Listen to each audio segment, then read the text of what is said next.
Ara is the wish-granting sea witch, as she was sealed away by Garam and Nari in the past, but broke free eventually after the seal was weakened for some unknown reasons. So she uses her magic to grant the contractors wishes, but the wishes usually get granted in the twisted way.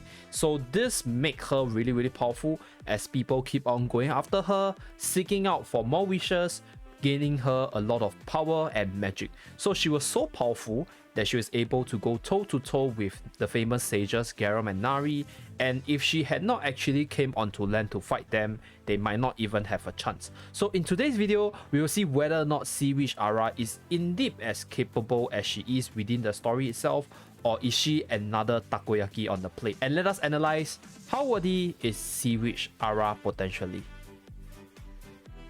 Ara requires a tribute from her contractee in order to grant their wishes. Sometimes, the tribute ranges from simple luxurious items to the likes of trading physical bodies in order to grant the likes of the wishes. She considers Nari and Garam to be below her in terms of skill, and she would not have lost to them if she had not been caught off guard in the past.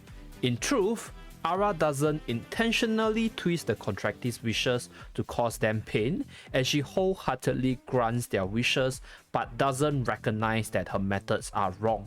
This is because she's not actually an entity in the human world, so she cannot properly understand the values as well as morals of our world.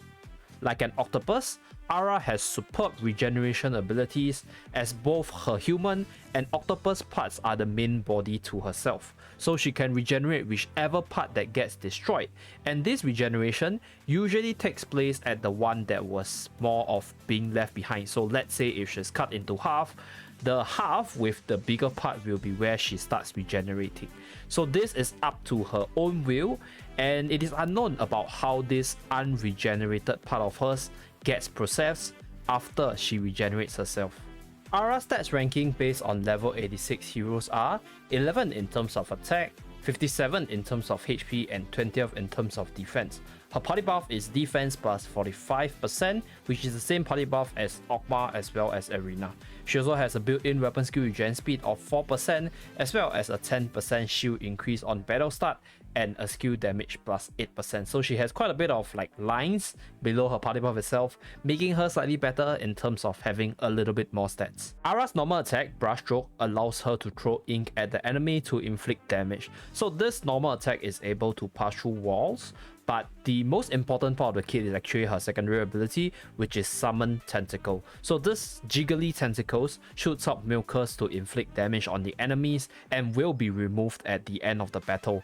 The DPS number of this tentacle is 60% of Ara's DPS, and the toughness of the tentacle is 80% of Ara's toughness. So the stat line for the tentacle is slightly higher than the Spirit of Noxia, but do take note that fundamentally they function very differently, as Ara's tentacle functions more like an offensive tool, where Noxia's spirit functions more like a defensive tool. So there's a difference between Noxia and Ara and how they play out. Her chain skill is Black Rain, which deals a very simple 450% DPS damage on the enemy with no additional statuses. Ara's special ability, Hyper Regeneration, describes her ability within the story lore itself. So when she summons a tentacle, she's able to recover 10% of her HP, and on her normal attack hit, she's able to increase the tentacle's attack by 25% for 3 seconds. So this skill does not have a cooldown. If Ara is able to consistently hit on the target, then she's able to consistently hit her tentacles buffed at plus 25% attack. So on her tentacles attack hit, it also increases her defense by 25% for 3 seconds. So both herself as well as her tentacle works hand in hand with each other, keeping each other healthy, as well as increase the damage output of Ara as a whole. Ara's exclusive weapon is actually a basket, which deals water damage, provides a little bit of heal value, and has a 6% crit chance. It also buffs up to 20% HP, 20% defense, as well as 20% skill damage, with the additional option being weapon skill regen speed buff. So this exclusive weapon is a must for Seawish Ara because it allows her to summon up to a maximum of 2 tentacles per match, which is an important part of the kit. So if you want to run her, you definitely need to have an exclusive weapon around. And this exclusive weapon also increases her DPS slightly, as she's able to inflict additional 60% DPS damage with a 30% chance on her normal attack hit. Her exclusive weapon skill, Ink Whirlpool, deals 260% DPS damage with a regen time of 7 seconds. So if you're able to stack up some weapon skill regen speed on Ara, she's able to hit her weapon skill pretty consistently and then chain her opponent really easily while disrupting them with her tentacles. In terms of the Colosseum side, Ara is an excellent unit with a good party buff and decent damage output with the ability to redirect weapon skills from the likes of Future Princess as well as Lina. And she's also a really amazing counter to Lina because she's a water unit and her tentacles can act as a form of mid shield against Lina's hard-hitting fire attacks, making her a top tier pick within Colosseum itself.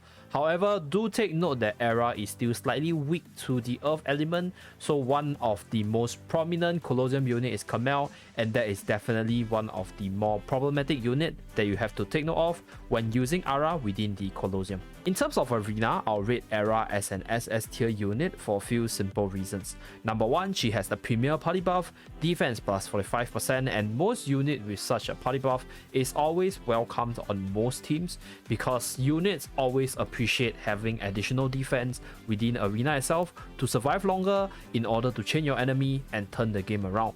Another thing about Ara is her summoning antics. So having the summon mechanic makes her really similar to Noxia, being able to use her summons as a tool to redirect damage or as a tool to block out your enemy to make them, go into wrong positions, or use them to simply just deal additional damage. So these are the two things that she has going for her. Now, in terms of the matchup wise, people might actually question me. Like I did mention that she's actually weak to the earth elements, and why do I rate her as an SS tier? Because yes, she's definitely weak to the earth element because she's a water unit and she does not have any kit to counter them. But then again, she's a highly polarizing unit. She's extremely weak to Camille, extremely weak to Muriel, extremely weak to Rue, but she's amazing against all the fire units and she beats them hands down. So like, she's just really polarizing, right? She wins easy matchups really easily and she loses to the earth units really easily. But in general, she's just an amazing unit to have, especially if you are a ranged player, because she complements so well with the team, offering a bit of damage, offering a bit of sustain, offering a bit of annoyance to your enemies. Next, I'll showcase some of my random matchmakings on the KL server on the different maps with Ara, so you guys can see her power level as she's able to perform extremely well on certain maps that Noxia excels as well.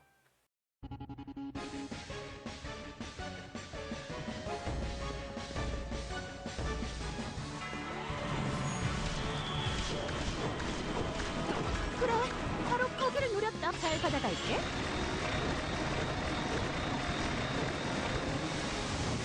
잘 받아갈게.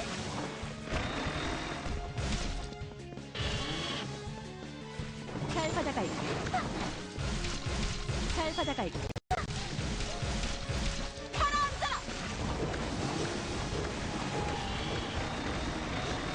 미안해요, 주님.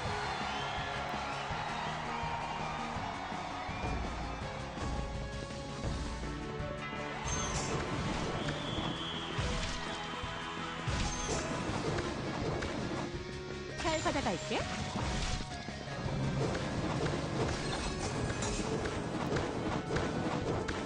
가라앉아라!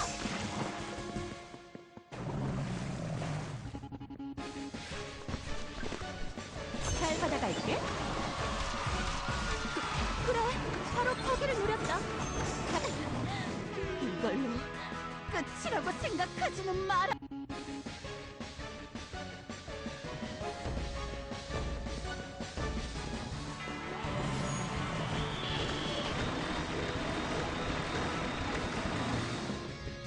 잘 받아갈게.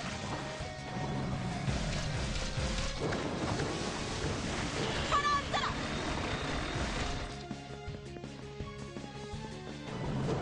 가라앉아라!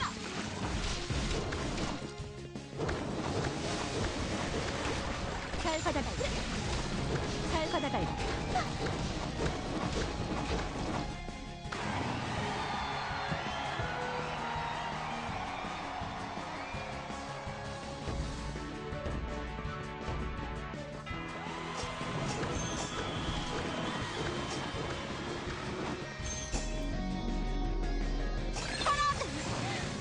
이걸로 끝이라고 생각하지는 마라.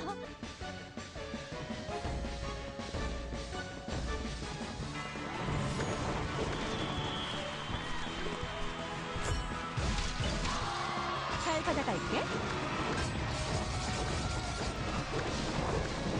불쌍한 영웅들. 잘 받아갈게.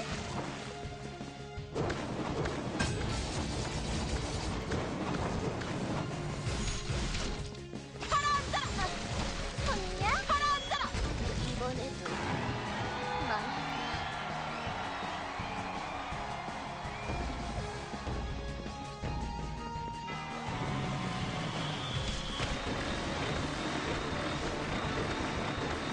가라앉아라!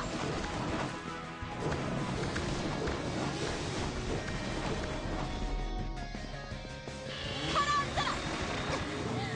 이걸로 끝이라고 생각하지는 마라.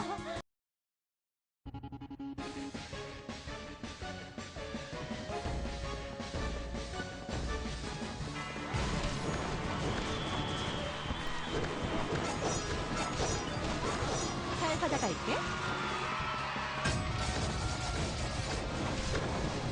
잘 받아갈게. 가보자. 이번에도 난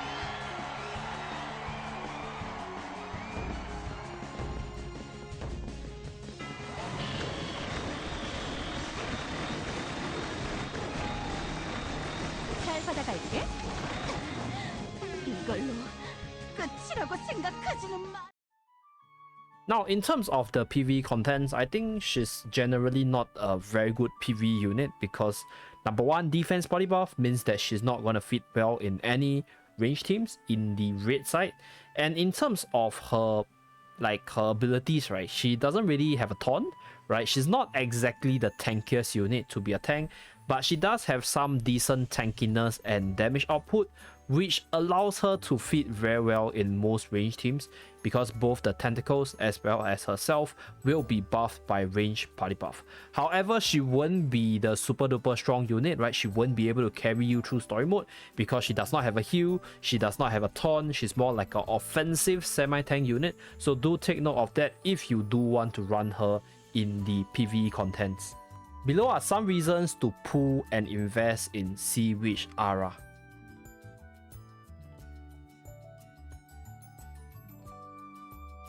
So, how worthy is Ara Potentially? She's definitely a top tier PvP unit in terms of both the Colosseum as well as the arena, although she's very beatable with the likes of common earth units like Camel, Rue, Mayriel.